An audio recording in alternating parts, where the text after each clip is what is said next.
I love Mysuru यानी मैसूर, जिसका नाम रखा गया था राक्षस राज महिषासुर के नाम से। और इसी शहर में है फेमस अम्बा विलास पैलेस, जिसको मैसूर पैलेस के नाम से भी जाना जाता है। दोस्तों, यह मैसूर रेलवे स्टेशन से सिर्फ 2 किलोमीटर की दूरी पे है और बेंगलोर से इसकी दूरी है 145 kilometre. Hello friends, welcome to my YouTube channel. हाँ दोस्तों, मैं हूँ मैसूरा पैलेस में और मैसूर में मैं हूँ।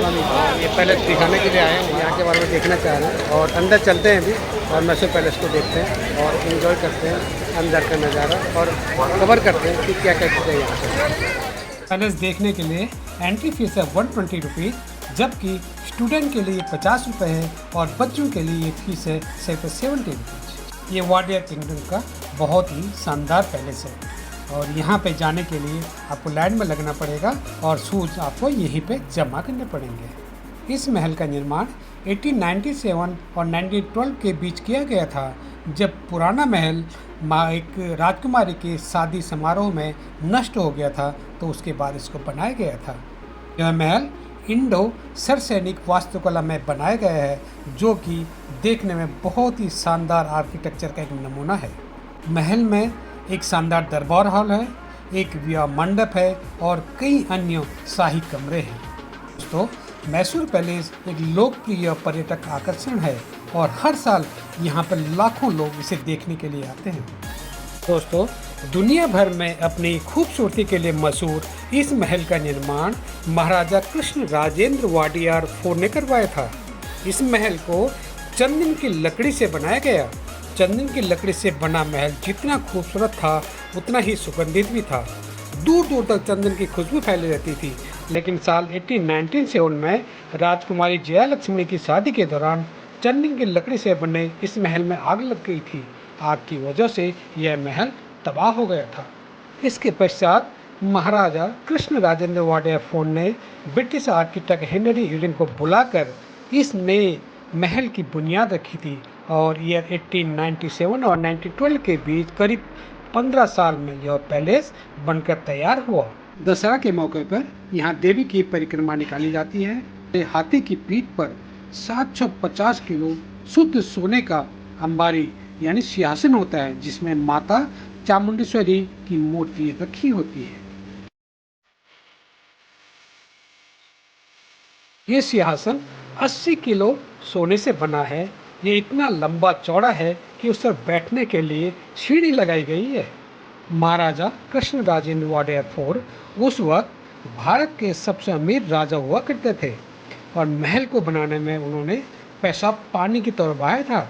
उन्होंने महल की दीवारों पर सोने की परत चढ़ाई थी और नक्काशी से लेकर कांच के गुंबज वाले छत इसका आकर्षण है। दोस्तों, महल के अंदर में राजशाही परिवार के सदस्यों की फोटो हाथ से बनी हुई पेंटिंग लगाई गई है, जो बहुत ही सुंदर और देखने में आकर्षक है। फोटो गैलरी में आपको सभी की पेंटिंग आपको मिल जाएगी, जो राज परिवार से संबंधित राजा थे, जिनमें प्रथम राजा चम्मा राजा वाडियार 5th से लेके और अभी के जो प्रेजेंट में यदुवीरा कृष्ण दत्ता चम्मा राजा वाडियार हैं, उन तक की आपको फोटोग्राफ्स और फोटो देखने को मिल जाएगी। ये रॉयल फैमिली की पेंटिंग है और उनको गिफ्ट में दिए गए ये आर्टिकल्स हैं, जो उन्होंने डिस्प्ले में लगाए हुए हैं। यहाँ की वास्तुकला बहुत ही सुंदर है। इसमें इस्लामी, राजपूत और गॉथिक वास्तुकला शैलियों के तत्व हैं। यहाँ एक 3 मंजिला ग्रेनाइट संरचना है, जो लगभग 75 मीटर यानी 245 फीट लंबी है और लगभग 48 मीटर यानी 156 फीट चौड़ी है। गांधी की चेहरा मेहमानों के लिए है और ये हाथी दांत से बनी हुई शानदार पेंटिंग आप देख सकते हैं कितनी सुंदर है। दोस्तों, ये उस समय का उनका प्लेग्राउंड है, जहाँ पर अलग अलग किस्म के खेल, कुश्ती आदि हुआ करते थे और सभी लोग इसका आनंद लेते थे। किले के अंदर में 12 मंदिर भी हैं।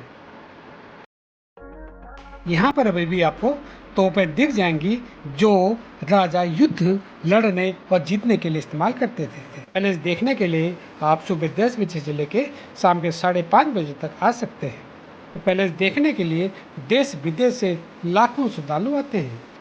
ये कृष्ण राजा वाडियार 4 की स्टैच्यू है। जो कि शानदार बनी हुई है प्लास्टर ऑफ पेरिस से, और इन्होंने ही इस महल की नींव रखी थी। महल का आर्किटेक्चर बहुत ही शानदार है। इसके अग्रभाग में कुछ मेहराब और छतरियाँ और बे खिड़कियाँ हैं जिससे बाहर का नज़ारा देखने को मिलता है, और इनमें 7 मेहराब और 2 छोटे मेहराब हैं जो आगे की तरफ सेंटर में जुड़ते हैं। मेहराब के ऊपर में गज लक्ष्मी की एक मूर्ति भी है। ये दरबार हॉल है और यहाँ पे राजा जनता की शिकायतें सुना करते थे। ये ग्रेनाइट पिलर से तैयार किया गया है और यहाँ से बाहर का नज़ारा बहुत ही सुंदर दिखता है। तो यह पैलेस मस्ट विजिट प्लेस है, यहाँ आके आप इसको ज़रूर देखें। भारत में राजशाही भले ही खत्म हो गई हो, लेकिन राज परिवार का शाही रुतबा आज भी बरकरार है, चाहे वो सिंधिया का जय विलास पैलेस हो या मैसूर का अम्बा विलास। दोनों ही देखने में बहुत भव्य, सुंदर और शानदार हैं। दोस्तों, ये है वाडियार किंगडम और ये है मैसूर का महाराजा पैलेस जो आपको दिखा रहा हूँ लाइव अभी, और अंदर का व्यू थोड़ी देर में आपको दिखाऊंगा। बहुत ही बड़ा और बहुत ही शानदार महल है। इसके आप आर्किटेक्चर देखें और इसका जो आर्किटेक्ट किया हुआ, डिजाइन किया हुआ है, और यहाँ पे जो कलर किया हुआ है, जो लकड़ी इस्तेमाल की हुई है, बहुत ही उत्तम, बिल्कुल एक नंबर की जो है मटेरियल यहाँ पे इस्तेमाल किया गया है। इतना बढ़िया एक महल है और महल में आने वाले लोगों की और यहाँ देखने वालों की बहुत भीड़ रहती है हमेशा। इसका 120 रुपीज़ का टिकट है और यहाँ पर रात को लाइट शो भी होता है और दिन में पूरे लोग आते हैं इसको देखने के लिए। और 5:30 बजे बंद होता है ना, बंद होने का टाइम है 5:30 बजे। तो जब भी आए तो 5:30 से पहले यहाँ पर आके देख सकते हैं, और इसके देखने के लिए कम से कम आपको 1.5 घंटे का टाइम चाहिए। तो इसलिए जब भी आए तो थोड़ा टाइम लेके आए। महल चारों तरफ से गार्डन से घिरा हुआ है। इसमें 4 एंट्री गेट हैं जिनका नाम है जयवर्धन जो मेन गेट है, और दूसरा गेट का नाम है जयराम, और तीसरे के गेट का नाम है बलराम, और 4th जो गेट है उसका नाम है वराह। मैसूर पैलेस को अम्बा पैलेस के नाम से भी जाना जाता है और ये करीब 72 एकड़ एरिया में फैला हुआ है और जो मैसूर सिटी के एकदम सेंटर में है। मैसूर पैलेस 3 स्टोरी की बिल्डिंग है, 3 स्टोरी बिल्डिंग है, और इसकी जो लेंथ जो है 245 फीट है और चौड़ाई है इसकी 156 फीट की चौड़ाई है। और ये शानदार पैलेस मैसूर का सबसे आकर्षण का केंद्र है।